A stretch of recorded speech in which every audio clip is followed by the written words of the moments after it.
Meron pa ngang nag-message dyan na nasa active service pa na opisyal na siguraduhin nyo lang na mapabagsak ninyo ang gobyernong ito dahil kung hindi ay may paglalagyan din kayo. Yung mga ganun na text message, no? At nabasa ko naman, na-capture ko rin naman yung mga text message na ganun. Nilulutawag sa mga ganyan. So, hindi natin masyado binibigyan ng pansin dahil wala naman pong katotohanan. Yan ang sinasabi ko sa iyo, Ortega. Anong lo? Anong delo? Delusional ganon? Hindi. Uwi ka ng La Union, doon ka maglulo. Walang yan. Sinasabi ko sa iyo, kayong dalawa ni Abante, sino na ba nasa lansa natin dito? Si Stella Caimbo, tapos na yan. Etong si Benny Abante, ngayon ang isusunod ho natin. Etong si Ortega. Nandun din ho kasi ang pangalan niya doon sa mga di umanong, ha? Di umanong mga congressman at congresswoman na tumanggap ng di umano pera galing dito kay Zaldico. Yan ho, kalat na sa social media at yung ibang mga mainstream media, ipinalabas na rin ho yung joint affidavit na yan noong 18 Marine na iprinisinta nitong si Attorney Levy Baligod noong isang araw. Pero bago ho yan, isang like at isang subscribe. Masaya na ho tayo dyan sa mga gusto sumali sa ating community. Yung join button, nandyan lang ho sa baba. Share nyo na ho ang video na to kung excited na kayo. Nasalansinin natin ito si Paulo Ortega. Hindi pa to, Brad. Hindi pa to ang aking pinakahihintay dito sa PH Update. Di ka nga para sa lansanin ka. Ito ano pa lang to. Kahit paano mo i-compose ang sarili mo, na ika nga napaka-confident mo, malulusutan mo tong isa na to. Anak ng tokwa, mauubos ng balbas at bigote mo. Hindi pa tayo tapos dito sa mga issue mo na to. Yan ang tandaan mo. Ito nga ang sinasabi natin dyan. Nasa banig na kayo ng karamdaman, hinahabol pa kayo nitong multong ginawa nyo na to. Itong issue ng mga maanumalyang flood control, akala nyo tapos na pagka natapos si BP Sara.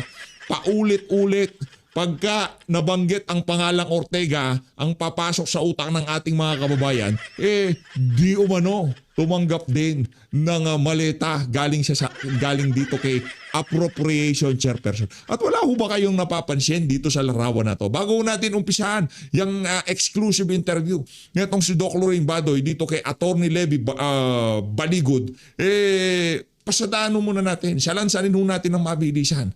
Yung ika nga mga bibo o talaga ng mga pinagtulong-tulungan itong si dating Pangulong Rodrigo Duterte at itong si BP Sara noong 19th Congress. Sila din ho yan eh. Ito. Ilalapit ko ho dito. Gusto ko yung medyo abot ko tong mga ano na to, mga congressman na to eh. Gusto ko yung naduduro-duro ko silang ganito eh. Importante kasi yan eh, para talagang solidong-solido makita ng ating mga kababayan. Ganito kasimple yan mga kababayan. Di ba? Kung sino yung mga tinuturo, di umano, tumanggap. Base ito sa mga nagdi-deliver ng mali-maliit ang pera. Ha? Kung sino-sino yung mga itinuturong tumanggap, di umano, ng kickback, especially nung 19th Congress sila din ho yung mga tumatrabaho dito kay Vice President Sara Duterte at dito kay dating Pangulong Rodrigo Duterte doon sa Quadcom. Palakpakan ho tayo. Nakita niyo ho ba mga kababayan?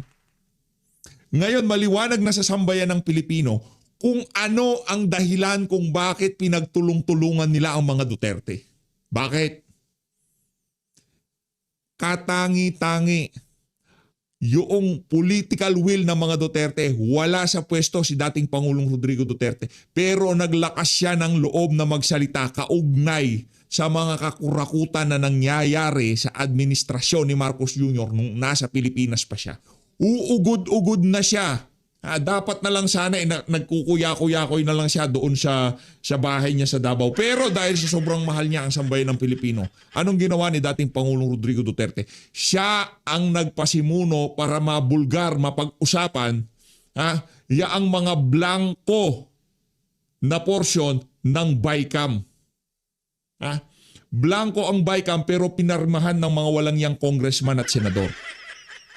Diba parang blankong cheque daw ho yun. Kung magkano man ang ilagay nila dahil permado na yan, sila na ng bahala. Si dating Pangulong Rodrigo Duterte at ang kanyang mga kasama ang naglabas ng mga usapin na yan at nagpakita sa sambayan ng Pilipino na mayroong maling ginagawa itong administrasyon na to. At siyempre, dahil siguro, posible, mataas ang tsansa. Diyan sa paglalabas na yan ni dating Pangulong Rodrigo Duterte, yung mga na masasagasaan dito, kasalukuyang miyembro ng House of Representatives noong 19th Congress, kaya talagang trinabaho nila itong si Tatay Digong. Mantakin yung mga kababayan, di umano, $2 million. Hindi ho tayo nagtataka dyan. Isipin nyo na lang ho mga kababayan, 4 na maleta lang yun. Nakita nyo ho kung gaano karaming maleta ang kanilang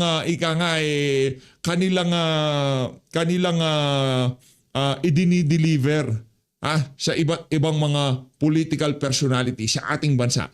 Nandoon ho yun, doon sa joint affidavit ng mga magigiting nating Marines. Ngayon ho mga kababayan, para sabihin nitong si Balbasarado, itong si Paulo Ortega, na dilulo lang daw yun. Ang sagot naman natin sa kanya, uwi ka ng La Union, maglulo ka dahil kailangan mo yan, Brad.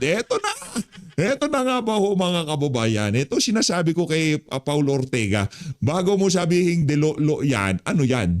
Ano yung mga pera na yan? Galit na galit sila, yung napaka-passionate nila nung nakita nila yung mga pera doon sa Bulacan First Engineering Office. Pero noong nakita na yung mga tauhan ni Zaldico, ito. Ayan, nako. Pero nung nakita yung mga tauhan daw yan itong si Zaldico, nakataligod talagang inispatan nung sino man nag-picture dyan. Galit na galit kayo doon sa mga ilinabas na pera doon sa Bulacan First Engineering Office. Isa ka sa mga nagdadrama Pero na sambayan ng Pilipino, bakit nandyan yan? Inanakaw nyo. Eto, appropriation chairperson, di umano mga tauhan ni Zaldico yan. Tauhan ni Zaldico, anong ginagawa ng pera na yan dyan sa opisina na yan? Anong ginagawa ng mga pera na yan? Hindi kayo magagalit? Yung gigil na ipinakita nyo dyan sa House of Representatives noong lumabas yung mga larawan dyan sa Bulacan First District Engineering Office, hindi namin makikita dito sa mga larawan na to. Langyang yan. Ito, meron po tayo dyan. Sa mga susunod na panahon, lalabas ho, yaang mga materialis na yan, yung mga lamesa na kung saan makikita nyo na ho yung mga key individuals na magpapatunay na iisang lugar na pinupuntahan nila yung mga lugar na yan. Nako, Ortega, sabihin ko sa iyo, ayusin mo paglululo mo sa sa La Union. Ito pa, sino pa yan? Ano yan? Ano yan? Pambihira ka naman. Sila din ho kasi yun. Naku, si Master Sergeant Orly Gutesa, ganda ng ngiti niya dun. Diba? Ang ganda ng ngiti niya Hindi nila alam na pera dinideliver. Hindi mo nila alam. Lately na lang siguro nung binuksan. Pero instruction sa kanila, nabasa natin yung ilang portion ng joint affidavit. Mahigpit ang instruction sa kanila na wag bubuksan yung mga maleta. Ito. Naku. Ayan Ayan ho mga kababayan Ayan si Master Sergeant Orly Gutesa. Ito ho yung pagtutulak niya ng mga maletang pera. Dilulo yan. Sige. Meron pa akong picture dito para sa'yo. Sino to? Hindi ko kilala yan. Tapos na tayo dyan. Aanoy natin, sasalansanin natin yan, di ba? Alangan naman. Asan pa yung mga ibang detalye dito na kung saan isasampal natin sa pagmumukha ni Ortega? Ayan! Yan bandilolo! Yan bandilolo, Ayan bandilolo! Oy, Ortega! Ayan yung mga maleta. Ay, teka, hindi kita yung mga maleta. Ayan yung mga maleta. Ayan yung mga maleta nasa Gedli. Paano mo sasabihin dilolo? Pambira. Ito si Chopper. Yan si Chopper. Dilolo yan, Chopper na yan. Anak ng Petrang Karapata. Merong maleta pero walang pasahero. Ganon. Merong maleta pero walang pasahero. Sinong pasahero nitong aeroplano Chopper na to ni Zaldico? Sinong pasahero? Yung mga maleta. Magbabakasyon yung mga maleta, ganon. Pambira. Ang laman ng mga maleta, ito ang mahirap pa sinungalingan. Anak na to, talagang itina-travel ho itong mga maleta na to gamit chopper. Sabagay, ano ba naman yung isang bundle pambili ng gasolina, di ba? O, bilyon ang pinag-uusapan natin dito. O, ito, pakinggan na ho natin itong si Boy Dilolo. Game! Yung reaction lang sa unsigned affidavit. Yung alin? Yung unsigned affidavit. Mahirap talaga pag meron kang sariling mundo. Dilulu. Dilulu o labubu. Yan ang problema natin, Congressman Ortega. O paano pag meron kang lumabas na larawan na nagtutulak-tulak ka ng maleta? Paano pasinungalingan? Ibig sabihin, dilulu ka na rin, ganon. Dilulu tawag sa mga ganyan. So, hindi natin masyado binibigyan ng pansin dahil wala naman pong katotohanan. Pero kitang-kita sa mukha nila na nababagabag sila. Brad, yung boses, matagal na ho tayong nanonood ng video, ika nga yung body language ng mga politiko. Pag kami itinatago, ramdam ho natin yan. Doon pa lang sa body language, makikita na ho natin, merong kabalbalang ginagawa yan. At dito sa isa na to, sa tingin ho natin, mataas ang ating ika nga sixth sense na itong si Boy Dilolo meron itong nalalaman. Kung ano man yan Boy Dilolo, kung ayaw mong sabihin ngayon, wala nang problema. Kasi pag nalaman namin ang mastermind at ichinuchu kayo, yari lang mahilig ang gumamit sa mga ganyang kasalita.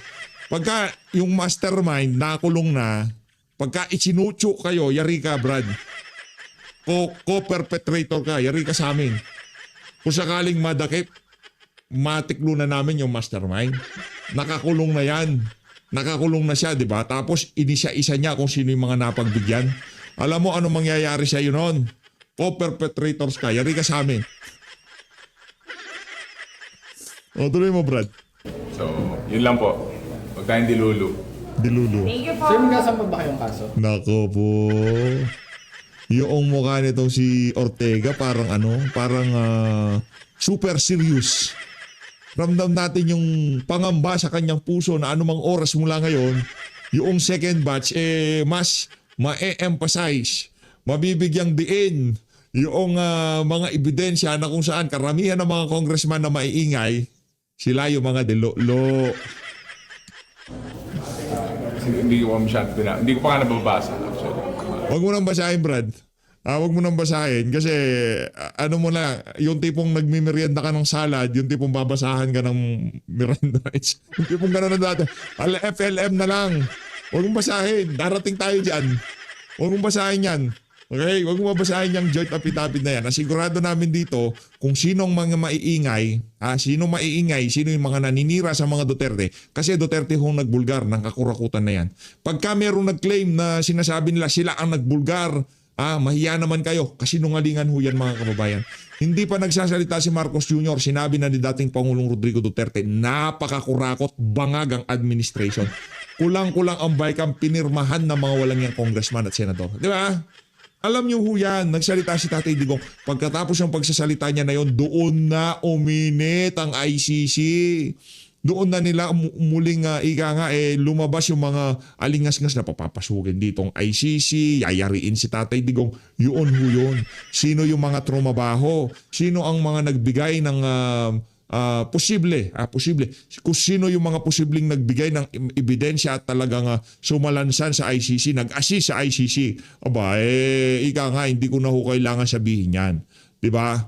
Kayo na hong mag-conclude dyan sa ipinapakita kong larawan. Sino ang nagpresenta ng kung sino-sinong witness sa diba sinabi, alam naman na sambay ng Pilipino. Yung Twadcom,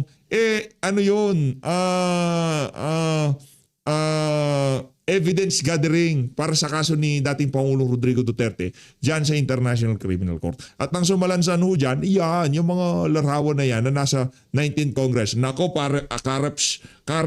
Kareps Paduano, wala nang content dito. Hindi ka na Congressman Adre. Tanggal na yabang mo. Hindi ka na nagsasalita ngayon eh. Parang nagtatago ka na ata eh. Huwag ka mag-alala. Sa 2028, magkikita-kita pa tayo.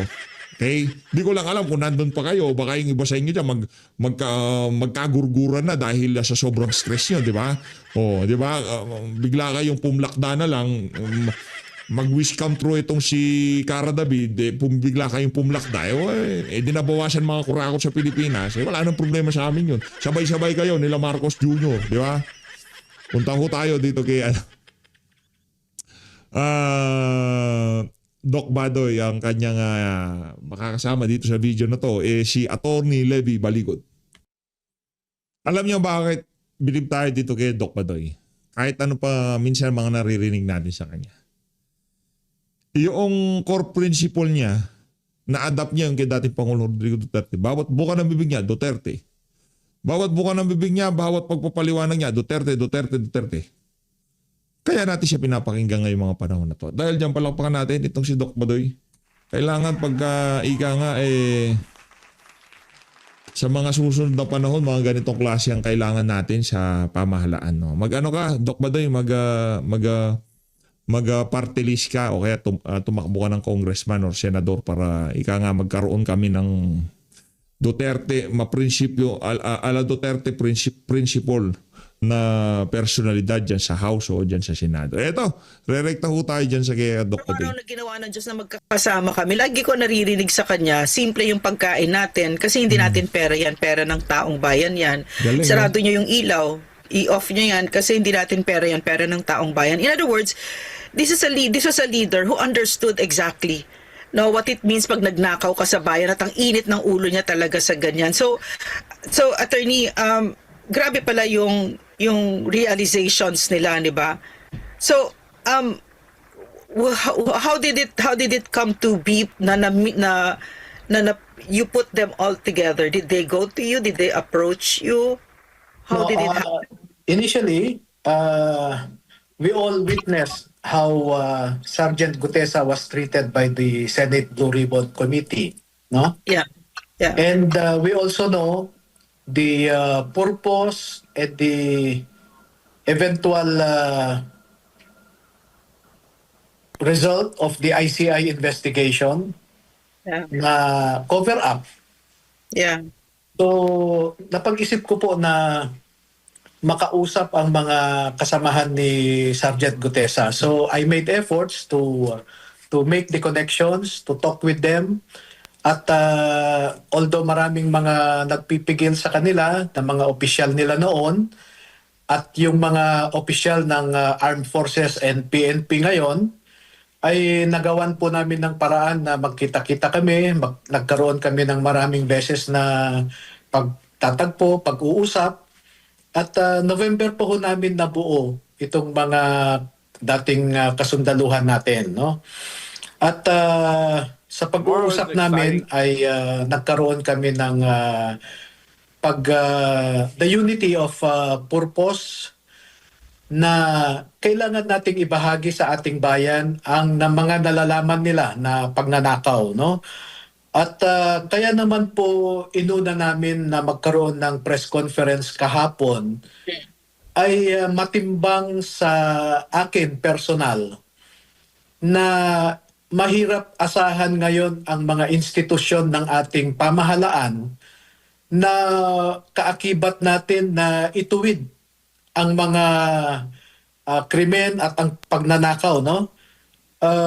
Pero sabi ko, pagkatapos nating ibahagi sa ating mga kababayan ito, ay dumaan pa rin tayo sa legal na proseso na available sa atin. Kaya ang nasabi ko, hindi muna tayo magbibigay ng kopya ng affidavit kahit kanino man, at unahin nating bigyan ang Office of the Ombudsman.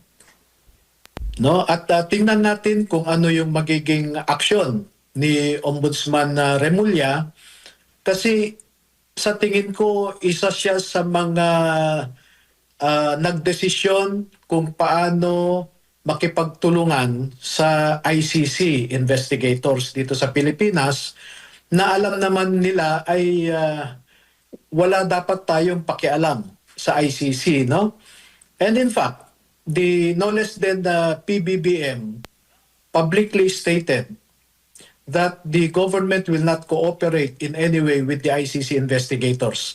Kaya naman pala puro sikreto at pribadong lugar ang pinipili nilang magtatagpo at mag-usap-usap, no? It was very surreptitious. Yun po ang aming mga dahilan, no? Ilabas ang katotohanan sa ating mga kababayan. Pangalawa, umasa pa rin tayo na merong gagawin ang mga institusyon ng ating gobyerno. At nalaman ko na kahapon ay nag-file ng isang Senate resolution si Senator Amy, no? Amy Marcos. Para imbestigahan yung mga revelation ng mga dating sundalo na ito. At kailangan ko lang pong iklaro pala ito, no? Dahil nag-react ang AFP, nag-react ang Philippine Navy na 18 daw. Yung sa 18 na lumabas, 14 lamang daw yung konektado sa Philippine Marines. Ang nakalagay po sa kanilang affidavit ay 2 sa kanila ay konektado sa Philippine Army. Hindi naman nila sinabi na lahat ng 18 ay Philippine Marines, no? Malinaw, 2 sa kanila ay Philippine Army. Kaya medyo hindi tama yung correction nila na 4 daw ay hindi konektado. 2 lang ang hindi, no? Pangalawa, ang reaction ng AFP ay yung grand standing daw yung ginawa namin kahapon. Para yatang napakababaw ang reaction ng AFP. Merely, ang ginawa nila, it just merely labeled the event as grandstanding. Bakit hindi nila tutukan yung sinasabi o nilalaman ng affidavit, no? Lahat na lang ba ng lumalaban dito sa pamahalaan, sa katiwalian ay grandstanding? Nako, malaki problema ng AFP natin. Pambihira. Lahat na, tama yung tanong na yun. Lahat na lang ba ng lumalaban sa administrasyon na to? Mabigat to kasi to. Mabigat tong issue na to. Pagka nagsalita ka, kaugnay dito sa issue na to, ang dating parang nag-grandstanding ka. Di ba? Ang dating parang bida-bida ka, di ba? Sino ba nag-grandstand? Hindi naman siguro itong si Attorney Levy Pasikot. Di ba? Hindi naman siya nag-grandstanding to. Kung makausap ko lamang po ang liderato ng Armed Forces of the Philippines dahil mahal po natin lahat ang ating AFP. May mga bagay-bagay na kung malaman din nila, Ang tanong ko, paano kung tumanggap din sila, Attorney Baligod? Sa tingin mo ba, alam nila ikakalubog nila ang pagkampi sa inyo? Sa tingin nyo ba ganun-ganun na lang nila tatanggapin yun? Malabo yan, malabo. Ang maaasahan lang ho talaga natin ngayong mga panahon na to, sambayan ng Pilipino. At yung 2028 presidential election. Kung sakaling merong pumirma na yung isang bulate kay Marcos Jr. at nabigyan na siya, Presidente si VP Sara, mapapaaga na kailangan ho nating magkaroon ng internal cleansing dyan sa AFP, PNP, sa lahat ng ahensya ng pamahalaan. Kailangan ho magkaroon ng internal cleansing. Pagkalabas ng administrasyon na to, kailangan i-flush out lahat ng parasite. Kailangan nating magkaroon ng purga. Kailangan natin purgahin ang bansa na to. Ilabas natin lahat ng parasite na wala nang ginawa kundi hut-hutay na pero na sambayan ng Pilipinas. Nako, no? Yeah. Yung mga Christmases na yan, yung mga, nako po. Yes. Sa Philippine Marines naman, huwag niyo pong pigilan o takutin ang mga dating miyembro ng Philippine Marine Corps. Kung ang pinag-uusapan sa inyong, meron kasing kwan yan shibboleths, no? Ng Philippine Army. Ang isa dyan ay katungkulan, no? Duty. Ano ba ang duty ng isang Philippine Marines? 'Di ba protektahan ang ating bayan, no? To be loyal to the country, to be loyal to the people. Ang ginagawa po ng mga nag-execute ng affidavit nila, no higher than what you call duty or loyalty. Ginagawa po nila ang katungkulan nila bilang Pilipino at dating mga sundalo. Wag niyo po silang sabihin na wala silang pinapanindigan o prinsipyo dahil kabaliktaran po 'yan. ordinary soldiers lamang sila, pero handa silang harapin ang isang pinakamabigat na pagsubok sa kanilang personal at pangpamilyang kabuhayan, no? They are exposing themselves to undue danger. Pwede naman silang manahimik eh. Pero yung mga ilang opisyal dyan, hindi ko nila lahat because I know only about 1% of the officers corps of the AFP, the Philippine Navy, the Philippine Marine Corps.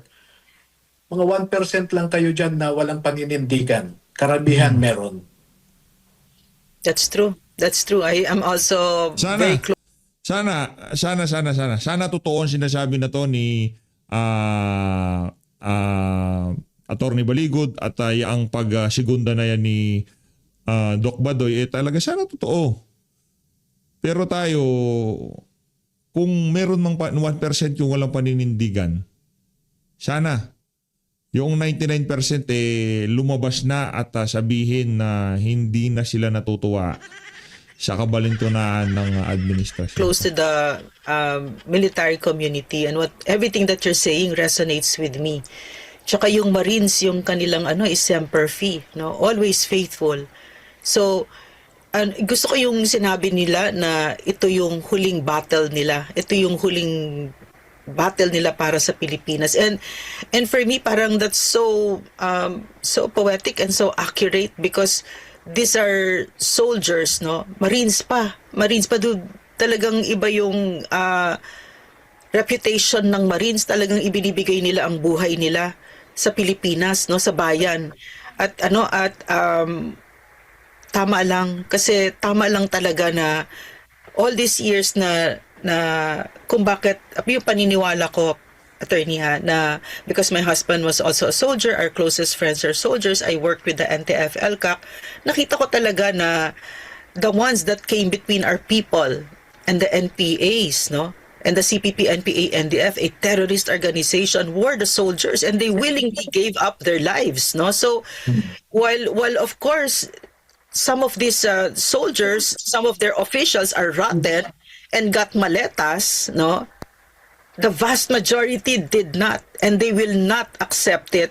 And tama lang na Marines ang nandyan kasi yan ang tingin ko talaga sa Marines, talagang kung ano yung sinabi ni PRRD, no? Kasi PRRD kasi, I don't know if he had a blind spot for the soldiers, but he really looked up to them like anything. Like he was so certain, like he had an almost childlike faith in them that they will be the one that will take care of our country. They will be the one that will fight for our country. And it doesn't even matter anymore if you're ex or not. You're in the active service. A soldier is always a soldier, di ba? And a title does not mean anything eh. It is the man that makes the title. So yesterday we saw soldiers who were standing up for the people, no? And this is so healing for our country because we've been so wounded by an armed forces that could have averted so much of the damage that Bongbong Marcos did, but stayed neutral, no? And were not true anymore to the mandate of protecting the Constitution and the Filipino people. Kasi Bongbong Marcos is so bad na wala nang opinion about him. Hindi na opinion. Fact na talaga. No, it's not conjecture. Not anymore. The verdict is totally in. No, he is a plunderer. He is a drug addict. He is so unfit to lead our country. Our country is in a wreck right now. The economy is tanking because of him. Magnanakaw talaga ito. So, for you to side with him, Omet Browner, you are a traitor and you are part of this from my perspective and from the perspective of a lot of Filipinos. So, I was so happy yesterday when I heard that the Marines were there and that they were going to stand like I had always believed, like PRRD had always believed that they would be the ones to stand for our country. But my question to you, attorney, this also includes you actually because you're taking a great risk, no? What do you expect? What do you expect will happen? What will this government do? What do you expect to accomplish by doing this? The realistic expectation. Yeah, yun na nga ma'am, no? Hirap tayong we cannot rely anymore on our institutions, no? No more. The executive branch failed us, the legislative branch failed us, and if we are to believe the statement of Ombudsman Crispin Remulla, the judiciary also is failing us. He said so Diba? himself. Yeah. Oh, sinabi niya, bantayan natin ang ating judiciary dahil problema natin sila. So, Also, attorney, I'm sorry, I'm interrupting. Baka problema nila. Problema nila judiciary kasi yung mga decision lately hindi favorable sa kanila. Kaya siguro sinabi nitong si Bonching, bantayan natin. Bantayan natin means yung mga kaalyado nila. Yun ang ibig sabihin, di sambayan ng Pilipino, kaalyado nila. But PRRD is in the Hague. That's a very eloquent statement of the Philippine government that our judicial system no longer works.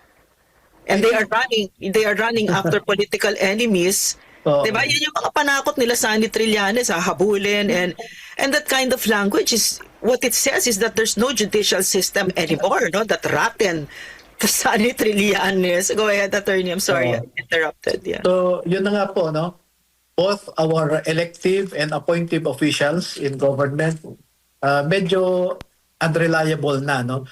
Kaya po namin ibinahagi sa taong bayan ang mga impormasyon nila. And sabi nga natin, if all else, if everything fails, send the Marines, no? Yes. Ayan po. Nandiyan ang ating mga Marines, no?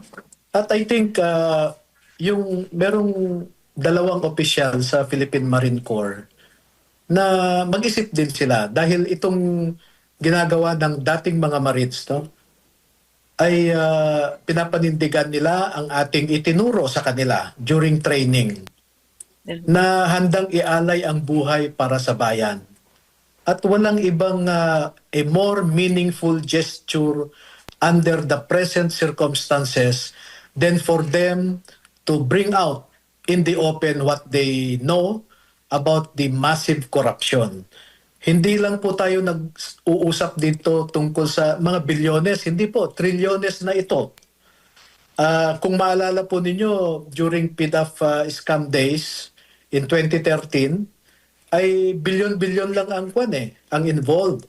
Yung kay Ginang Napoles, about 20 billion lamang.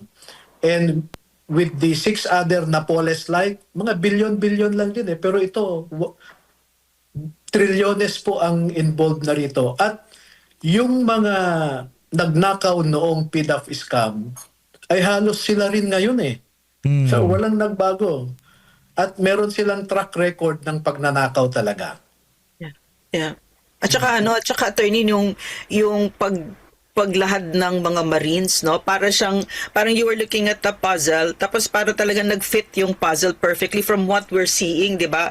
Like for instance, why is Benny Abante so rotten, 'di ba? It's so disgusting and rotten. Why is Sani Trillanes so disgusting and it's not kasi they want to operate in a way where they're saying it's just DDS versus the Marcoses, and that's not even true because it's now a country that's standing on its shared ground of rage for the corruption, no? The corruption that has happened, and of course for love of country. Attorney, I'm just going to read something from the affidavit, okay? No less than the president, no, was the mastermind. Yun yung pinopoint out nila. Mastermind si BBM, and deliveries to various government officials like sila Pangandaman. Ito naman si Doc Badoy, kung maka-mastermind naman. Yung bituka na nga nun, nagkabuhol-buhol na, tapos ganyan pa sasabihin niya. Pagka nabalitaan niya, baka dumugo na naman bituka niya, di ba? Pabalik-balik daw yung sakit na yan, yung diverticulitis. Pabalik-balik daw yan. Kaya kailangan, wag muna natin banggitin ang pangalan nito si Marcos Jr. Ay sige, banggitin niyo ng banggitin para bumugunan tumugo. Alam ko. Ramdam ko after 2 months presidente na si BP Sara. Sinong gustong umano dyan? Sinong gustong mag-bet? Sige game. Tag 10 piso. Yung huling nakabit natin, hindi nakabit. Nakabit. Nakapustahan yan, nakapustahan. Hindi marunong magbayad. Gaya ako na may pagpustahan doon. Sino gusto lumaban? Tag 10 piso lang. 10 piso. Sa susunod na 2 buwan, magiging presidente na si BP Sara. Hindi natin alam, magre-resign si Marcos Jr. Pipirma yung isang bulate sa bituka niya. Hindi natin alam. Pero parang nakaamoy ako ng resignation. Si Secretary Bonoan, si Katapang, no? And kasi attorney, no, meron tayong assets sa loob ng BJMP, no? So yan ang sentro ng krimen na nakikita natin ngayon. Kasi yung I was posting it even before pa, no, even earlier, over 2 years ago pa, that Sonny Trillanes was always in the company of Martin Romualdez, and not only that he was in and out of the BJMP looking for witnesses, etc., fake witnesses, no, to put together their rotten narrative. So reading that document was like an entire puzzle was being completed right before your very eyes. And for instance, no, sa BJMP din, yung asset natin told us that the ICC members were meetings were being facilitated by Warden Isnard Sempuego to sit down with the CPP, NPA, NDF top cadres, sina Vic Ladlad, Wigberto Villarico, Adalberto Silva, and the ICC members, that was being facilitated by the government, no? So why would the ICC sit down with the top terrorists of the country? Diba? And to further that, the Netherlands is CPP country. No, and who's frontlining this? The Cristina Conti, who is an urban operative of the CPP, who are now allies of the Marcoses, the CPP. So the betrayal of the Filipino people is on so many levels, and like you said, it's patago, 'di ba? Maraming patago. So my goodness, I'm becoming biblical here, biblical, even though I'm not that religious, but what you bring forth will save you, di ba? And the ones that you fail to bring forth will destroy you. So it is of great value that yung expose na yan, telling the truth, is of great value. Just because it is the truth, because the truth is formidable. So attorney, parang I'm so shocked at the details, no? Of course, we knew this beforehand. We knew that something was going on. We could feel it, and we knew. I mean, hiding in plain sight, hiding in plain sight yung Quadcom. Now, it was so obvious, no? We were ones of Eric and I were illegally detained, and then when we were illegally detained by Congress, the Congress staff who followed us were saying nagkapalitan ng mga maleta, paper bags. So there's always money involved, and then they were the ones that counted it, and there's like 5 million, 10 million for each of the ganun. And this is people's money, this is our money. So if you don't mind, attorney, even yung honorable mentions, grabe, Cheese Escudero, Tulfo, Legarda, Bong Revilla, Tito Soto, Mark Villar, I mean, the list just goes on and on. Of course, Benny Abante, Zia Adyong, si Jam Baronda, Jojo Ang, Ace Barbers, Ching Bernes. I mean, these are people who frontlined the pambababoy ng Pilipino, pambababoy ng Kongreso. Even the CPP people, Franz Castro, Arlene Brosas, Raul Manuel, they're all very corrupt, in other words, di ba? Sandro Marcos, JJ Suarez, Stella Kimbo, Dan Fernandez. These are the people who've been really disrespecting the Filipino people and really threatening and harassing and oppressing and tormenting, using Congress as a weapon, no? So attorney, this just reading this kasi, no, of course you know that you're aware that there are already reports na this was doctored, may mga photos na na-doctor daw siya, etc., di ba? What do you say to that? Ma'am, mahirap, simple lang kasing sabihin na hindi doktor, no? O, from our side, pwede ko ring sabihin hindi doktor, hindi Yeah. Pero sa proper forum naman, pwede nating ma-authenticate ang mga pictures, no? So wala akong problema doon. Yung nabanggit nyo kanina tungkol kay Congressman Benny Abante, kay Sunny Trillanes, nagulat nga ako kung how these people became so talkative. Pero hindi nila alam yung pinagsasabi nila. Katulad ni Sunny Trillanes, ang response niya sa allegation sa kanya, hayop daw ako. Yeah. Graduate siya sa PMA. Tapos, merong serious allegation. Ang sasabihin niya sa akin, hayop ako. Hindi, pwede ba niyang sabihin na, pwede naman niyang sabihin, hindi totoo yan. At in the proper forum ay pwede kong ipaliwanag, i-deny. Pwede naman ganun eh. Wag na tayong magmurahan, no? Kasi kung darating tayo sa ganyang punto, napakababa naman ang level ng public discourse natin. At pangalawa, yung kanyang pagbabanta, na kasuhan daw niya kami ng cyber libel, hahabulin daw niya kami. Well, hindi mo kami tumatakbo, kaya hindi mo kami kailangang habulin. Kung gusto mong mag-file ng cyber libel, go, no? Banat, kumbaga. Tapos yung sinasabi pa niya na we violated the Rome Statute, pwedeng kasuhan kami mismo ng ICC. Yeah. Nagulat ako dahil Yeah. hindi niya alam yung sinasabi niya. He should try to listen to himself Yeah. and do some simple research, no? Dito ko nare-realize na there is something seriously wrong with the gray matter in between his ears. Yeah. Yeah. Or maybe there is no more gray matter. I think that attorney, honestly, no, I read what he said nga, no, nananakot about ICC sa inyo, di ba? So, I was thinking, I think maybe these people need to have a hair follicle drug test, no? Being close to Marcos, who's a drug addict, maybe they're into it also. Kasi that kind of thinking talaga, that level, that caliber of thinking. Kasi if there's anything that struck me talaga about the Marcos administration and their minions, no, the allies, no, is the level of the caliber of thinking. It's just so low. Diba? So, Alam niyo po, ma'am, no? Doc Paddy, yes. Yes. itong si Sunny Trillanes, no? Welcome naman yung kaso niya na isasampa or whatever. Pero I can prove na meron siyang track record when it comes to money, no? At ihaharap ko yung isang dating sundalo na nakasamahan niya mismo sa kulungan noong nag-Oakwood sila. Welcome sa akin yung mga pananakot niya. Maganda nga yun Attorney, maganda yun. Maganda yun kasi nga proper forum ang court, 'di ba? Will it Yes. stand in court? That's really wonderful kasi in my experience, no, marami akong kaso na final against me ng CPP, no?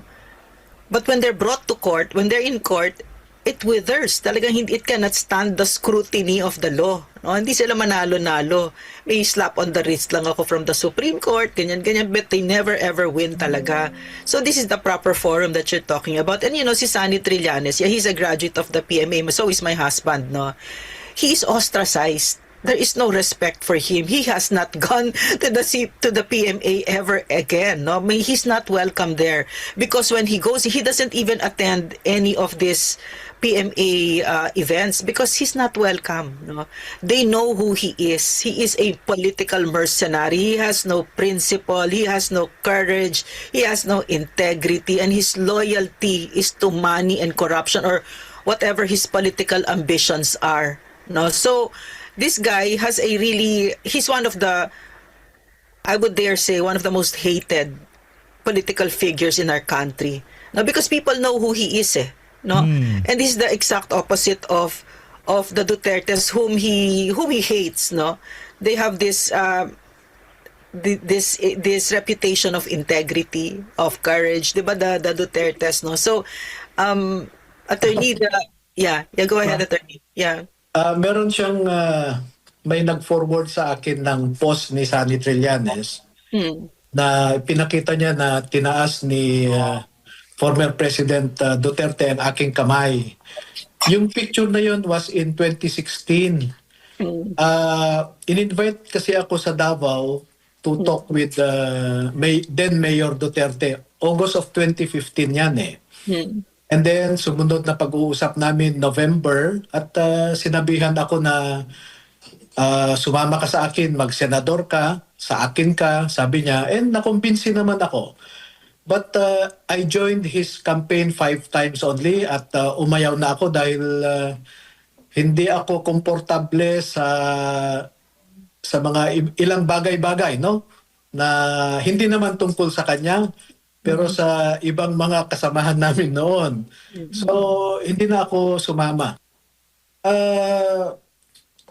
Hindi ko naman pinilit yung sarili ko kay then Mayor Digong na tumakbo at sumama sa slate niya. Siya ang nag-imbita sa akin. Pero itong si Sunny Trillanes, nagkukumahog ito na makipartner kay Mayor Digong noon. At hindi siya tinanggap ni Mayor Digong. Tapos sasabihin niya sa akin, kaya daw pala naglabas ako ng ganito ay dahil kakampi ko si Digong. Sino ngayon ang hayop sa amin, no? Diyos ko, sobrang makaimbento talaga si Sunny Trillanes, and he was turned down by PRRD. He wanted to run as PRRD's vice president, and PRRD looks down on him like he's like dog poo. No, ako, in as much as I know that because I have access to PRRD's thoughts. No, he tells me these things. No, mababa ang respeto ni PRRD dyan. He's a political skunk, di ba? Talagang wala. So he's like, and that level of that I think kasi for us, no, the admiration for what you've done, I think that really eats on him he's a very envious person diba? So attorney, so yung mga Marines ngayon, who is guaranteeing their safety, no? Kami lang, ma'am. Kami lang. Ingat. Attorney Baligod, ingat ha. Yan, delikado yung pinasok nyo na yan. May kinuha ako na safe house nila. Hiniwa-hiwalay ko sila. Pero, mobile sila lagi, no? Mobile naman sila. Pero di ba parang attorney, no? Parang kumbaga ako, no? Kasi nakikita ko yun kahit si PRRD na lang, si PRRD. Niyakap na niya, no? Kumbaga, nagsakripisyo siya para sa Pilipinas. Tsaka alam niya pagkatapos ng term niya, huhulihin siya, hahabulin siya, 'di ba? He just didn't know that it was going to be this brutal, 'di ba? Sa madaling salita, lahat tayo dito, alam naman natin 'yon, yung niyayakap natin yung consequences, 'di ba? Ng mga decision mo sa buhay. So, yung mga Marino natin, para nakikita ko, ganun naman din sila. Yes? Am I correct? Yes, ma'am. Oo. Kaya pinirmahan nila ang kanilang affidavit. Merong nag-witness na bishop. At humarap sila lahat sa isang notaryo. At tinanong naman sila ng notaryo kung kusang loob ba nilang ginawa ang affidavit nila. Naintindihan ba nila ang kanilang affidavit? Wala bang pabuyan na ibinigay sa kanila? Wala bang pananakot? Lahat naman ang sagot nila ay wala at oo, no? Naintindihan nila yung nilalaman ng affidavit nila. So sa tingin ko naman ay matibay ang kanilang kalooban na panindigan ang kanilang sinumpaang salaysay. Pero sa ngayon, sunod-sunod ang mga natatanggap din nilang mga, the subtle messages. Meron pa nga nag-message dyan na nasa active service pa, na opisyal, na siguraduhin nyo lang na mapabagsak ninyo ang gobyernong ito dahil kung hindi ay may paglalagyan din kayo. Yung mga ganon na text message, no? At nabasa ko naman, na-capture ko rin naman yung mga text message na ganon. Grabe pala, matindi hong pananakot ang ginagawa ng administrasyon na to sa ating mga magigiting na Marines. Ibang klase. Alam po ninyo yung Armed Forces of the Philippines, pag susuriin ninyo ang ating saligang batas, nakalagay doon the Armed Forces of the Philippines is the protector of the people and the state. Naging redundant nga ang ating saligang batas because the state already comprises the four elements of people, territory, sovereignty, and government. No? Pero bakit in-specify ng ating saligang batas yung people and the state? Bakit hindi niya sinabi na the AFP is the protector of the state and the government? Hindi ganun Ang sinabi doon, protector of, inuna pa niya, protector of the people and the state. No? So, wag na nating pinagtatanggol ang gobyerno dahil sa palusot na there is a chain of command and the president is the commander-in-chief. Wala po yan sa ating saligang batas. Ang ine-emphasize ng saligang batas, the AFP is the protector of the people and the state. Hindi niya sinasabing people or hindi niya sinasabing administration and the state or the government and the state. Hindi po ganun. Sir, meron bang binigyan na general or AFP official ng maleta? Ma'am, katulad ng sinabi ko kanina, mahal natin ang AFP, no? Yeah. At ayokong madungisan ang imahe ng AFP dahil lamang sa iilang mga opisyal. Correct. And I do not want to discuss about that in public, no? At kung gusto akong kausapin ng liderato ng Armed Forces or even the Department of National Defense, pwede naman para pag-usapan namin ito at paano masaayos na hindi na mauulit ang mga bagay-bagay na nagdadilute sa professionalism ng ating armed forces. Yes, correct. I understand. I understand perfectly kasi pareho tayo, sir, no? Mahal natin ang AFP. No, my closest friends, my husband and I, our closest friends are in the military. My children grew up with their military brats, no? So because of that love for the institution and that respect for the institution, I think we're the right people to criticize them because they know it's coming from a place of love. It's not coming from a place of wanting them to be destroyed like the CPP. If the CPP criticizes them, and in fact, it is Bongbong Marcos that's destroying the institution of the AFP, no? Like his father before him did. And it took a very long time for the AFP to regain the trust of the Filipino people again after Ferdinand Marcos Sr. nag-soul searching, etc., di ba? And you are correct. I really believe you when you say that if there's corruption, I'm pretty sure there's corruption, it's a handful. And the vast majority of soldiers, kasi iba sila Iba sila, alam ko yan kasi asawa ko sundalo no? So, I saw that even though he loved us so much, no? My husband loves his family so much, time and again, he would turn and leave us to sacrifice, no, to offer his life to our country. So I knew it. It's my lived experience, and we've buried a lot of our friends who died for country, di ba? So alam ko yung you cannot question, no, lalo na the vast majority, and yet I have also Naniniwala ho tayo dyan. Ayun na nga, dito na ho natatapusin ng ating reaction video. Sa mga nabitin, punta lang ho kayo dyan sa Bigwas ng Agla. Mali na natin Pilipinas. Saludo, Atty. Lorraine Badoy, dito kay Atty. Levy Baligot. Palakpakan ho natin. Maraming salamat.